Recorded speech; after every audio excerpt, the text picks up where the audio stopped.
So, ayun mga karonyan, update ko lang po kayo about sa SOAO app. Kung legit po ba? Yes, legit po. Nakapag-withdraw po ako 2 to 3 days lang po. O, nag-invest po ako ng pera. Hindi po ako nang hinayang na mag-invest po ng pera. Sinubukan ko siya. And yes, napakaganda po. Kahit wala kang invite, mag-invest ka lang ng pera mo. Okay? Pera-pera lang. Invest ka ng pera mo, mag-invest ka.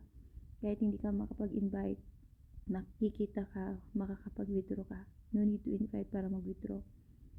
Makakapag-withdraw ka. Ang invite po, yun po, may yung sa company po nila, yung about po sa invite, yes, pwede ka na mag-invite. Kung gusto mo maging manager, manager 1, manager 2, tsaka may occupation siya, may ano siya ka na. Pag naging manager 1 ka, may 1,000 ka monthly ata. Kapag naging manager 2 ka, I think kailangan mo mag-invite ng 6 na parang first level A. And then, hindi ko lang kung ilan pa yung downline mo. Magiging manager 2 ka. 2,500 ata yung monthly. So, may sahod ka. Pero kung mag-invest ka lang ng pera, pwede dito.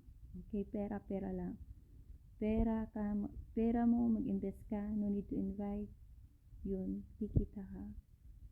May ano lang siya, may schedule lang siya para paano siya mag-convert ng pera mo. So, every morning, nagpupuyat kami. Sa Pilipinas, nandito po sa Saudi eh. So, 7 p.m., umaakit po ako para lang mag-convert. So, sa Pilipinas naman sa mga kapatid ko, 12 a.m., nag-aantay sila. Kinukunta ko sila na huwag silang matulog, nag-aalarm sila. Yes, tama po kayo. Kumikita po. Mga kapatid ko kasama guys, under po sa akin. Gusto nyo pong mag-register o gusto mo mag-inquire, ilalagay ko po yung link ko ng Facebook ko. Bibigay ko po yung code ko sa inyo. Pwede po kayo mag-inquire at i-assist po namin kayo. Okay? Happy earnings. Ito ipapakita ko kung paano ko nag-withdraw. So, ito po yung account ko. Check po natin.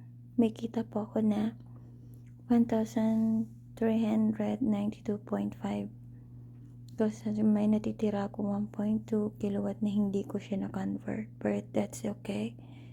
Wag natin, ang ano natin ngayon is, pwede na natin ma-withdraw yung 1,392 kasi yung minimum ng withdrawal nila is 1,000. Let's check natin.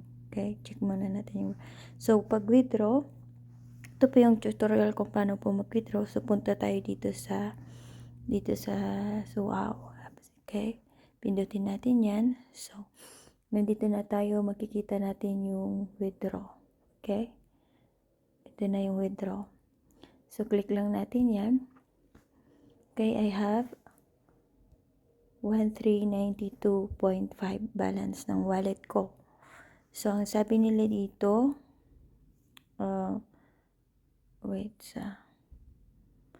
ito yung condition nila, paano siya mag-withdraw. So, number 1, withdrawal time is 24/7 except for public days. Okay, 24/7 except for public. Okay. Number 2, minimum withdrawal amount 1,000. Okay, manager minimum withdrawal amount 500 pesos. Pag manager ka na, pwede ka na mag 500 pesos. Yung manager po na sinasabi nila is may occupation po dito sa SOAO app. Kapag nakapag-invite ka ng 2 A at may isa, yung A mo na na-invite mo, naka-invite ng isa, so B, so magiging manager 1 ka. So, after that, maging manager 1 ka, pwede ka na withdrawal ng 500 pesos minimum siya. Okay, for manager. So, ngayon, hindi pa tayo manager, incoming pa lang. So, 1,000 minimum po tayo. Okay, ang withdrawal tax is, meron siyang 10%. So, bawat withdrawal po ay may kaltas po na 10%. Okay, number 4, after successful transaction, the withdrawal will be deposited into your bank account within 7 to 72 hours. Okay? Pero ilang araw yan. So, 24. So, 3 days. 3 days pa. Okay? So, mag-wait lang until na ma-receive mo siya sa GCash mo. So, yung ano natin, yung option ng pag-cash out is only GCash. No, wala nang iba. Only GCash. So, ilalagay mo yung number na naka-register dito sa SOAO app and sa same po sa number ng Telegram mo kasi meron po silang mga GC at saka yung sa GCash number mo. Dapat silang tatlo magkakapareho po yung number para hindi ka po magka-aberya sa pag-cash out. So, number 5, the wallet balance can be withdrawn at once per a day. Okay? So, can we continue now para mag-withdraw? So, mayroon tayong 1392. Try natin. Lagay natin na 1392.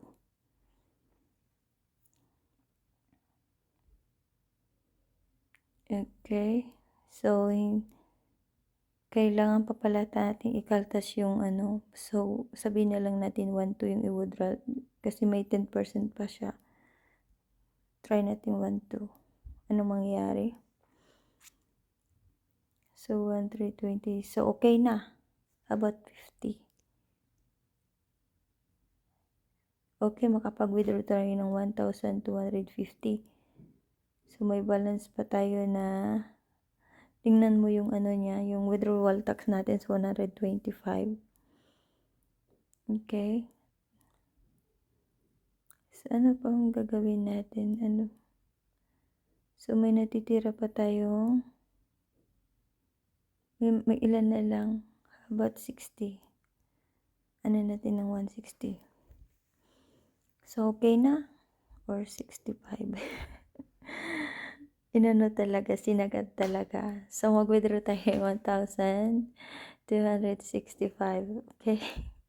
Sinagad ko talaga siya. Mayroon siyang 126 na less na, kaya yung wallet ko is 1,392.5. So, automatic pala siya. Kailangan bawasan mo na siya dito. Makikita mo siya. So, i-type mo lang hanggang maging okay na siya. So, 1,026 pesos yung withdrawal tax. 10% rate siya. So, ang magiging deduction niya is 1,392.5. Okay? So, ito yung pera natin. So, ano? Continue na tayo. Withdraw natin. Go. So, ayun. Ito yung ano, pindutin lang natin to. Ito yung GCash number natin. So, ilalagay natin yan dyan mamaya. So, pindutin natin to. Okay. Ito yung GCash na. Okay, GCash lang. So, lagay natin dito yung number natin. Okay. So, ayan na. Nilagay ko na yung GCash number ko. So, ano pipindutin na natin? Withdraw now. Okay, pindutin na natin withdraw now. Okay, the withdrawal request has been received. Please wait patiently. Okay, yun ang sabi. Na-receive na yung withdrawal request natin, been received. So, please wait patiently. Okay, close natin. Okay, close na natin. Tingnan mo, yung balance ko is 1 peso na lang. How dare you do Okay, bye-bye. That's all. Love you.